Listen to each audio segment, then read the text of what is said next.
사람들은 평화를 원합니다. 평화, 평강, 편안이라는 인사말을 주로 사용합니다. 유대인들은 샬롬이라고 인사를 합니다. 우리말로 하면 안녕에 해당됩니다. 샬롬이란 인사말의 뜻은 주로 평화, 평강, 평안을 뜻합니다.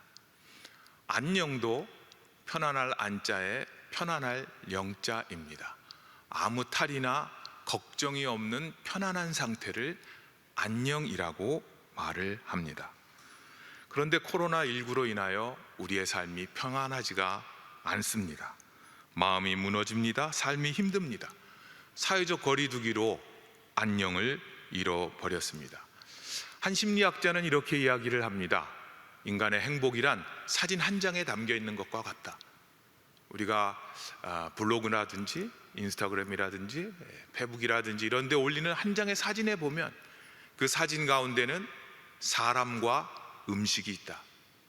사랑하는 사람, 그리운 사람, 보고픈 사람, 말이 통하는 사람이 그곳에 등장하고 그 사람과 함께 맛있는 음식을 나누는 것, 그것이 우리가 소위 말하는 소확행, 작지만 확실한 행복이고, 사람들은 그런 삶을 꿈꾸고 있는데 사회적 거리두기로 사람과 사람의 만남이 어려워졌습니다. 음식을 먹을 때도 앞에 칸막이를 두고선 식사를 해야 되는 이런 상황이 되었습니다.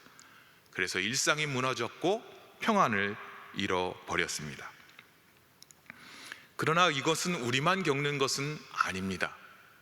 짧은 우리 대한민국의 역사를 봐도 100년 전에 이미 1919년에 3.1운동이 일어났고 일제강점기 가운데 있었고 1945년 해방을 맞고 50년의 한국전쟁을 겪고, 그리고 배고픔의 보리고개, 산업화, 민주화, IMF, 그리고 사스, 메르스, 코로나까지 우리의 삶 가운데 언제 이보다 더 좋을 때가 없다, 이보다 더 평안할 때가 없다 그랬던 적이 언제 있었습니까?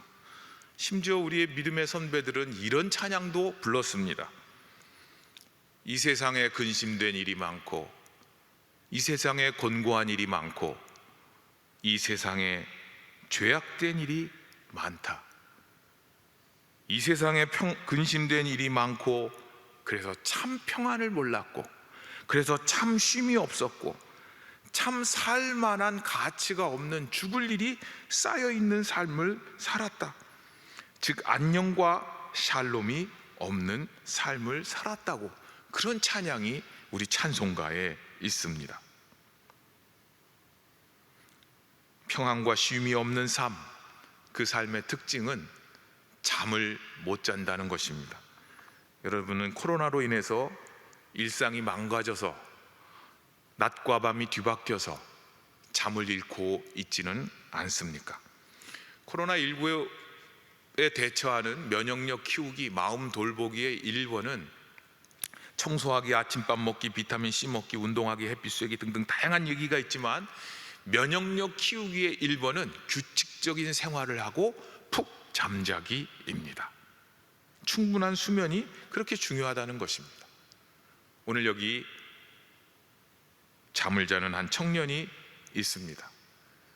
유두고란 청년이 바울의 설교를 듣다가 잠이 들고 졸다가 3층에서 떨어져 죽었다는 이상한 내용이 성경에 쓰여져 있습니다. 유두고란 이름은 헬라어로 그 당시에 하층민이나 노예 계층의 사람들에게 주로 쓰는 이름이었다고 합니다. 어떤 사람은 그 당시에 교회들은 거의 노예들이 70%, 80%가 있었다라고 말하는 사람도 있습니다. 아마도 유두고는 성실히 노동을 하는 청년이었고, 하루 종일 고된 노역에 시달렸고, 그리고 오늘 성경에 보면 주일 저녁 오후에, 주일 저녁에 모임에 참석을 했습니다. 오늘 읽지는 않았습니다만 본문 앞절 6절에 보면 이렇게 쓰여져 있습니다. 우리는 무교절 후에 빌립보에서 배로 떠나 닷새만에 드로아에 있는 그들에게 가서 이레를 머무니라. 2차 전도 여행 때 바울 사도가 소아시아로 가려고 하다가 이 드로아 지역에서 환상 중에 마게도니아로 와서 나를 도우라는 그 환상을 보고 빌립보 지역으로 갑니다. 그게 유럽으로 선교가 되어지는 첫 번째 관문이었고, 그 일을 통해서 고린도 마게도니아 지역에 복음이 전파됐습니다. 3차 전도 여행 때 그가 고린도 마게도니아를 지나서 수리아를 거쳐서 6월절 전에 예루살렘으로 돌아가려고 했는데, 소문을 들으니까 유대인들 가운데 공모를 해서 바울 사도를 죽이려고 한다는 소식을 듣고 다시 육로로 돌아서서 배를 타고 5일에 걸쳐서 이 드로아 지역에 와서 일주일을 머무는 내용입니다.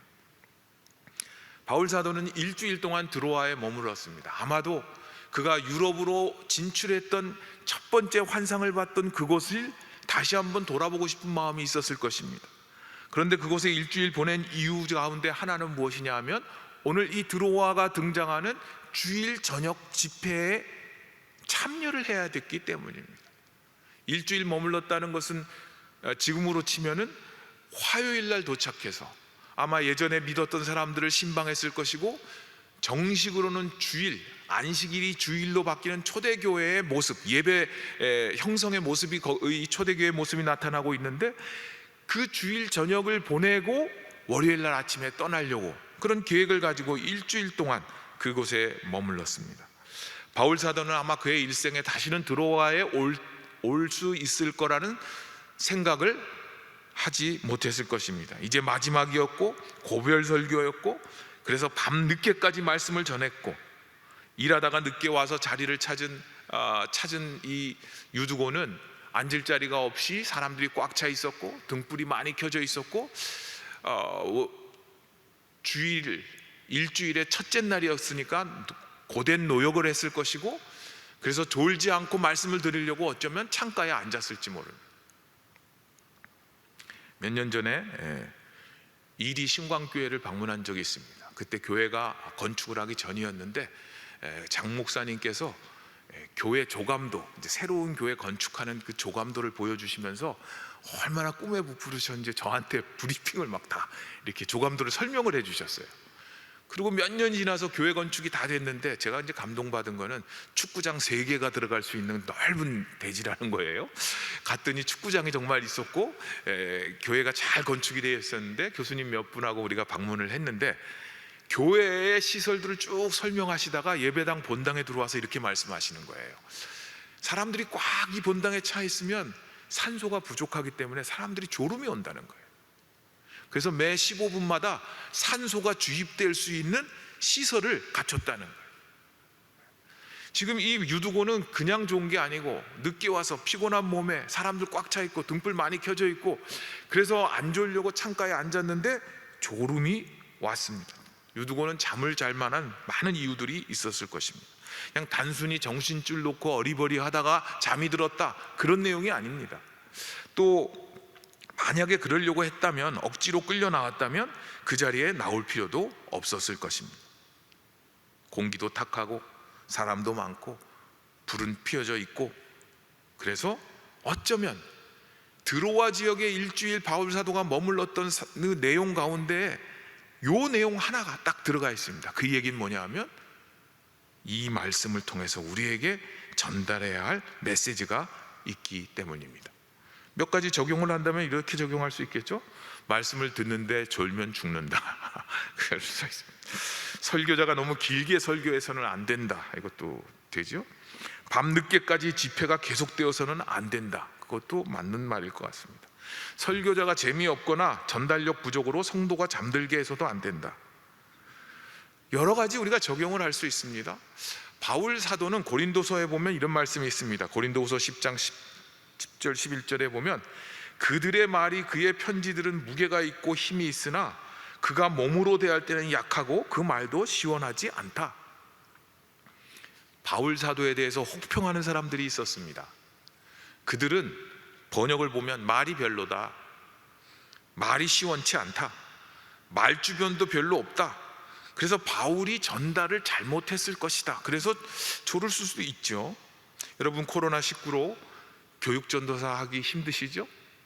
영상 만드느라고 얼마나 힘들어요.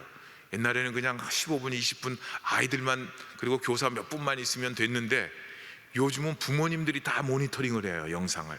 그래서 그 영상을 만들고 거기에 예화를 넣고 PPT 넣고 볼거리, 유머, 재미까지 곁들여서 막 하는데 부모들이 아이 전도사님 왜 그러세요? 평가를 하고 아그들이 재미없다, 전달이 형편없다, 그러면 얼마나 힘들겠습니까? 지금 그런 상황을 보내고 있지요.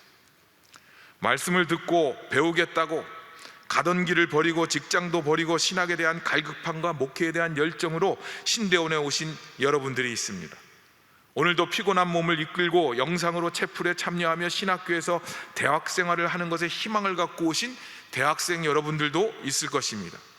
신학교에 왔는데 졸음만 오십니까? 신학교에 왔는데 배울 것이 없어 낙심됩니까? 장신대에 다니면서 졸면서 실망하십니까? 슬기로운 신학생활은 도대체 어디에 있는가 고민이 되십니까? 바울 사도에게 직접 강론을 들어도 이 유두고 청년은 말씀의 갈급함을 가지고 나와왔어도 이 청년 유두고는 깊은 잠에 빠집니다. 성경은 오히려 바울 사도의 긴 강론을 탓하는 듯한 기록이 있습니다. 7절에 보면 그들에게 강론할 새 말을 밤중까지 계속했다. 밤중까지 왜 계속해요? 그리고 9절에 가보면 유두고라 하는 청년이 창에 걸터 앉아 있다가 깊이 졸더니 바울이 강론하기를 더 오래 하매 졸음을 이기지 못하다. 밤중까지 말씀을 길게 하셔요. 그리고 졸음이 오고 있는데도 불구하고 바울이 강론하기를 더 오래 해요. 그래서 졸음을 이기지 못했다. 영어 성경으로 보면 sinking into a deep sleep, 깊은 잠에 빠져들었다. 그리고 he was sound asleep, 아주 푹 잠을 잤다는 거예요. 그것도 은혜지요. 사랑하는 자에게 잠을 주시는데, 바울 사도가 마치 너무 길게 하고 길게 해서 이 청년이 어쩔 수 없이 잠이 들었다고 하는 듯한 성경의 번역이죠. 한 목사가 설교하는데 앞에서 자꾸 교인이 졸았다고 그러잖아요. 그래서 화가 나고 좀 짜증이 나갖고 옆에 있는 사람이 좀 깨우라 그랬더니 그 사람이 그랬다고 그러죠. 재우기는 지가 재우고 왜 나보러 깨우라고 그러냐. 누가 재웠을까? 마치 성경은 사도 바울 탓이라고 말하는 것 같습니다. 말씀을 배우고 싶어서 피곤한 심신을 이끌고 저녁 집회에 왔는데, 심지어는 모든 것을 버리고 결단하고 여러분처럼 신학교에 왔는데, 세계적인 강사, 부흥 강사 바울 사도가 부흥 사경회에 왔는데 졸 수도 있고 깊은 잠에 빠질 수도 있고 그러다가 떨어져 사망하고는 불응한 청년 유두고처럼 제2의 유두고가 될 수도 있습니다. 어떤 사람은 신학교에 와서 상처받고 오히려 고통받는 신학생, 대학생도 있습니다. 성경은 3층에서 떨어지자 사람들이 급히 달려갔습니다. 그를 일으켰을 때 그는 이미 죽었다고 성경은 기록하고 있습니다. 불과 몇 분 만에 일어난 일입니다. 바울은 그들에게 울지 말고 소란을 피우지 말라고 말합니다. 그리고 이어서 이렇게 말합니다. 여러 가지 번역들이 있습니다. 생명이 그에게 있다, 아직 목숨이 붙어 있습니다, 아직 살아 있습니다, 살아났습니다, 그에게 아직 생명이 있습니다, 공동번역 아직 살아 있어, 영어 He is alive. 사람들은 이미 죽었다고 슬퍼하고 소란을 떨고 있는데 사도 바울은 아직 생명이 그에게 있다, 살아 있다. 의사인 누가가 기록한 이 사도행전에 그렇게 기록되어 있습니다. 사람들은 죽었는지 살았는지 죽었다고 성경은 기록하고 있는데 바울 사도는 오히려 살아있다라고, 생명이 그에게 있다고 선언합니다. 여기서 우리는 두 가지 교훈을 받을 수 있습니다. 첫째는 하나님 전에 나아와도, 예배 모임에 참석해도, 때론 신앙생활을 열심히 해도, 심지어는 신학교에 와 있어도, 새벽 기도와 체프를 일주일에 4-5번씩 해도 우리의 앞일은 전혀 알 수가 없다는 것입니다. 오히려 낙심되고 불운한 일이 일어날 수 있습니다. 코로나19도 마찬가지 아닙니까? 우리가 아무리 조심해도 보이지 않는 코로나19로부터 완전히 방역이 될 수가 없습니다. 그렇기 때문에 우리에게 주어진 기회에 더욱 열심히 신앙생활에 매진해야 합니다. 내게 생명이 주어진 때에 믿음으로 살아야 하고, 우리의 신앙의 기본, 신앙의 예방 수칙을 잘 따라야 합니다. 장신대에 들어온 것이 여러분의 신앙과 안녕을 보장해 주지 않습니다. 신학교 교수가 되고 신학교 목사가 돼도 영성의 깊이와 신앙의 진실함을 담보하지 못합니다. 유두고는 열심히 일하였습니다. 피곤함에도 불구하고 말씀을 듣기 위해 당시 일하는 날인 주일 저녁에 모임에 나왔습니다. 사도 바울이 전하는 복음을 직접 자세히 듣고 싶었을 것입니다. 그가 들었던 생명과 복음에 대한 것을 확인하고 싶었을 것입니다. 그러나 그의 육신의 연약함과 졸음은 충격적인 상황을 가져옵니다. 우리는 우리에게 생명이 주어졌을 때 말씀을 듣고 성만찬에 참여하고 공동체와 함께하는 일에 최선을 다해야 할 것입니다. 비록 그 일이 우리에게 이해할 수 없는 일이 일어나고 충격적인 상황으로 몰아갈 때도 신앙과 훈련의 자리에 나와 있어야 합니다. 슬프고 낙심한 일이 벌어졌다고 신학교 채플에 와서 2층 예배실에서 졸다가 아래로 떨어졌다고 해도 신앙의 실족함과 좌절과 남들 보기에 부끄러운 일이 일어났다고 해도 그것이 믿는 자의 끝은 아니라는 것을 이 교훈은 우리에게 교훈을 주고 있습니다. 둘째는 예수님 안에서는 죽으나 사나 생명이 그에게 있다는 것입니다. 그리스도인은 예수 생명이 있는 사람입니다. 예수 생명이 있으면 죽어도 삽니다. 그 생명이 있으면 생명을 부활로 받습니다. 죽었으나 살아있는 사람이 있고 살았다고 하나 죽은 사람도 있습니다. 요한계시록 3장 1절에 보면 이렇게 말씀합니다. 내 행위를 아노니 내가 살았다 하는 이름은 가졌으나 죽은 자로다. 살아있는 것 같지만 이미 죽은 사람들이 있습니다. 왜요? 예수 그리스도의 생명이 약동하지 않으면 살았으나 죽은 것입니다. 고린도후서 6장 9절에 보면 무명한 자 같으나 유명한 자요 죽은 자 같으나 보라 우리가 살아있고 징계를 받은 자 같으나 죽임을 당하지 아니한다라고 말씀합니다. 예수 생명이 있는 사람은 죽은 것 같으나 살아있고 죽지만 영원히 죽지 않는 생명이 있음을 우리에게 알려줍니다. 본문 말씀은 유두고란 청년은 육체적으로 사망했다고 기록하고 있습니다. 그러나 육신은 죽었지만 그에게 아직 예수님의 생명이 있다고 바울은 보았습니다. 바울 사도는 죽은 유두고 청년의 몸을 안았습니다. 인공호흡을 한 걸까요? 심폐소생술을 한 걸까요? 성경은 엎드려 안았다는 말, 간절하게 접촉했다, 꼭 껴안고 주님께 간구했다고 볼 수 있습니다. 그리고 그 유두고는 그 죽음에서 다시 살아 돌아옵니다. 마가복음 12장 26절 27절에 보면 하나님의 말씀은 이렇게 쓰여져 있습니다. 죽은 자의 살아난다는 것을 의논할진대 너희가 모세의 책 중 가시나무 떨기에 관한 글에 하나님께서 모세에게 이르시되 나는 아브라함의 하나님이요 이삭의 하나님이요 야곱의 하나님이로다 하신 말씀을 읽어보지 못하였느냐. 하나님은 죽은 자의 하나님이 아니요 산 자의 하나님이시라. 가스떨기 나무에 불타오르는 그 떨기나무 아래서 모세에게 들려주신 하나님의 말씀은 죽은 자의 살아난다는 것을 너희가 말할 때에 모세의 책 가운데 이 쓰여진 글 가운데 아브라함의 하나님, 이삭의 하나님, 야곱의 하나님은 죽은 자의 하나님이 아니라 오늘 지금 너에게 말씀하고 있는 이 모세의 하나님, 산 자의 하나님이시라고 말씀합니다.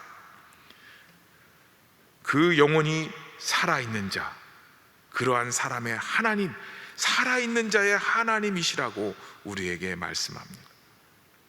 복음을 듣고 그 자리에 나온 유두고는 그 삶 가운데 아직 예수 생명이 있었고 그 산자의 하나님이신 하나님께서는 그 유두고가 예수 안에서 생명이 있기에 그 육체의 생명을 회복합니다. 저는 궁금했습니다. 도대체 바울 사도는 뭘 할 말이 그렇게 많았을까? 밤새도록 무슨 말을 했을까? 그래서 제가 그 성경 오늘 본문 사도행전 20장 앞과 뒤를 유심히 봤습니다. 사도행전 19장에 보면 사도 바울은 이렇게 말씀합니다. 사도 바울에 대해서 이렇게 기록합니다. 이 바울이 에베소뿐 아니라 거의 전 아시아를 통하여 수많은 사람을 권유하여 말하되 사람의 손으로 만든 것들은 신이 아니다. 바울 사도가 수많은 곳을 다니면서 수많은 사람들에게 외친 것은 인간이 만든 형상은 우상 숭배고 하나님, 창조주 하나님이 아니다. 그 이야기를 했습니다. 오늘 본문 뒷부분에 보면 밀레도에서 에베소 장로들을 불러서 함께 대화하면서 사도행전 20장 19절 20절에 보면 이렇게 기록되어 있습니다. 곧 모든 겸손과 눈물이며 유대인의 간계로 말미암아 당한 시한을 참고 주를 섬긴 것과 20절 유익한 것은 무엇이든지 공중 앞에서나 각 집에서나 꺼리낌이 없이 여러분에게 전하여 가르치고 유대인과 헬라인들에게 하나님께 대한 회개와 우리 주 예수 그리스도에 대한 믿음을 증언하였다. 집에서 밖에서 꺼림낌 없이 무엇이든지 그들에게 유익한 것을 전하고 가르친 것은, 유대인과 헬라인 가리지 않고 가르친 것은 우상 숭배하고 창조주 하나님을 믿지 않던 그 삶에서 하나님께 돌아서는 회개와, 그리고 우리 주 예수 그리스도에 대한 믿음, 예수 그리스도 안에 생명이 있고 구원이 있다는 것을 증언했다는 것입니다.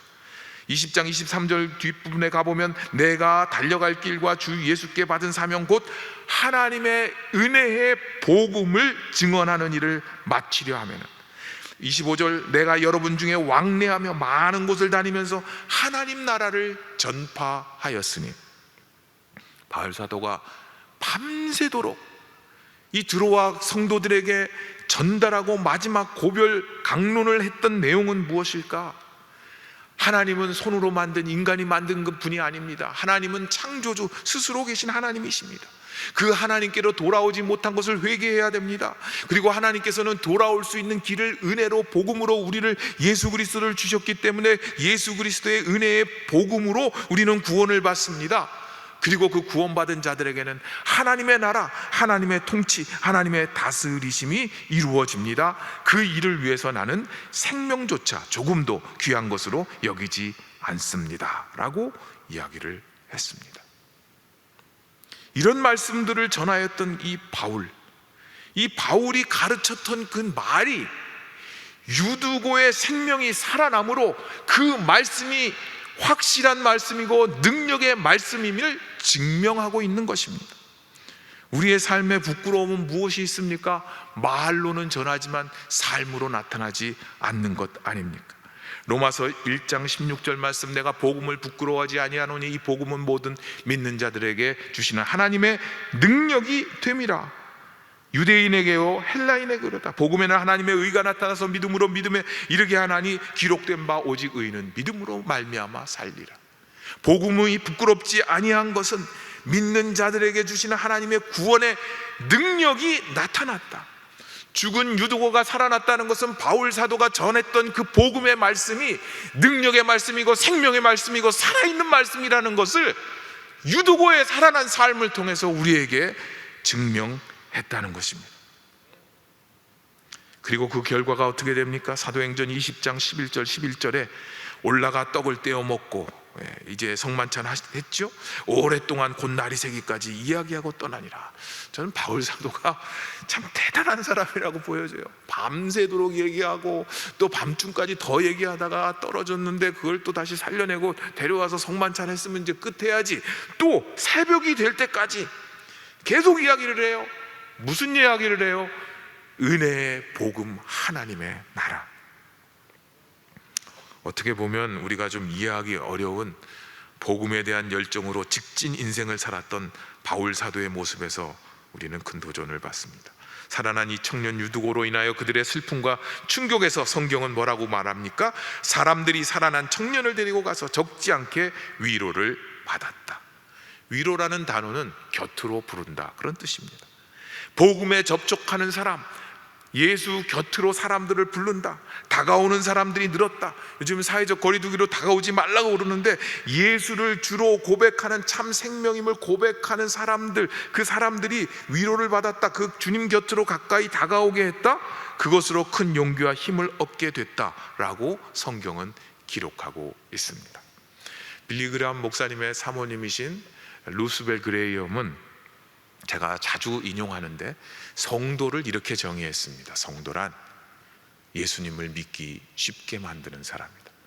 저는 이것보다 더 명쾌한 정의는 없다고 생각합니다. 교육전도사, 신학생이란 누구인가? 성도보다 더 예수님을 믿기 쉽게 만드는 사람이다. 목사란 누구인가? 전도사보다 더 예수님을 쉽게 믿게 만드는 사람이다. 교수 목사는 누구인가? 그 누구보다도 예수님을 더 믿기 쉽게 만드는 사람입니다. 그런데 오늘날 우리가 이렇게 어려움을 겪는 이유는 무엇입니까? 예수님을 믿기 어렵게 만드는 사람들이 교회의 지도자이고 저를 포함한 교수 목사이고 그렇지 않습니까? 살아난 그리스도인 유두고는 예수님 곁으로 부르는 진정한 위로의 사람이 됐습니다. 유두고의 삶을 보면 그에게 라벨을 붙여서 바울 사도가 설교에도 졸다가 떨어진 인생, 청년, 그렇게 이름이 붙여지지 않았을 것입니다. 오히려 그 일로 인해서 불운한 일을 당했으나 하나님의 능력으로 예수 생명이 돌아온 위로의 청년으로 불러졌을 것입니다. 예수님을 왜 믿냐고 물으면 그 사람들은 아주 쉽게 대답할 수가 있었습니다. 유두고를 보라, 죽었다가 살아났다. 예수님께서 말씀하신 것처럼 나는 부활이요 생명이니 나를 믿는 자는 죽어도 살겠고 무릇 살아서 나를 믿는 자는 영원히 죽지 아니하리니 이것을 내가 믿느냐. 그 신뢰가 유두고이고 그것이 바로 위로입니다.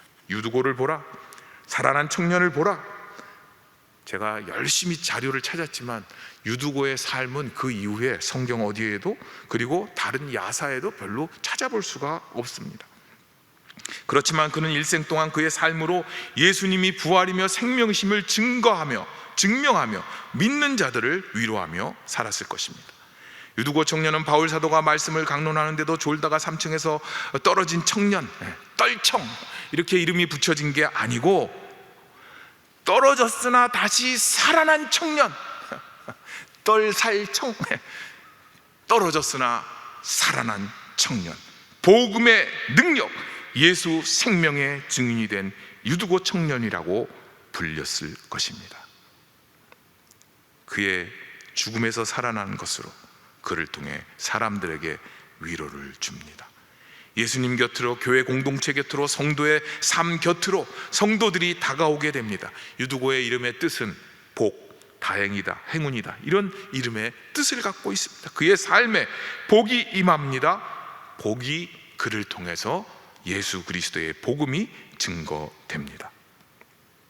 신학교 교수 때문에, 신학교 때문에, 한국 교회의 현실 때문에 비록 실망하고 졸고 잠이 들고 상처받고 그래서 떨어져 죽음에 이르렀을지라도 그 속에 예수 생명이 남아있으면 그 생명이 다시 우리를 살아나게 합니다. 그것을 보고 예수님 곁으로, 복음 곁으로, 교회 곁으로 나아올 수 있게 해야 됩니다. 그것이 위로의 사람입니다. 억지 영어로 보면은 You do go. 너도 가서 유두고처럼 해라. 여러분, 죽었다가 살아난 경험이 있습니까? 신학생이요, 목사요, 예수 생명이 남아있는 사람이요, 죽은 삶에서, 잠든 삶에서 깨어나라, 우리에게 말씀하십니다.